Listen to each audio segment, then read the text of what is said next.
ဝိညာဉ်တော်ကိုစိတ်မနာစေနဲ့လို့ဆရာ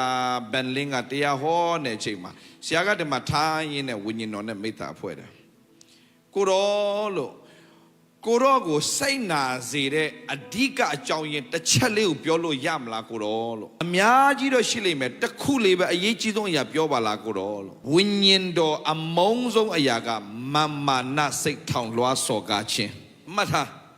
ကျန်တဲ့ကိစ္စကိုဝိညာဉ်တော်ကသင်ကိုပြုပြင်လို့ရတယ်ဒီမာနထောင်လွှားပြီဆိုဘုရားခင်စီတာတော့မသိအောင်ဒါဆိုကိုရောနှုတ်ကပတ်တော်ထဲမှာတောက်ဖော်ပြပါဆိုရင်ယာကုပ်ခန်းကြီး၄ငယ်6ကိုတမ်းတော့ဖော်ပြတာဘုရားဝိညာဉ်တော်ကိုစီတာစေတဲ့အကြောင်းရင်းကတဲ့မာနစိတ်ထောင်လွှားသွားတာတဲ့သင်ကိုဘုရားဘလောက်ပဲချီးမြှောက်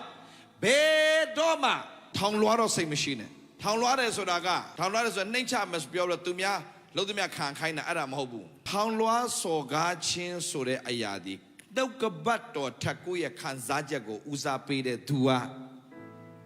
အဲ့ဒါထောင်လွှားတဲ့စိတ်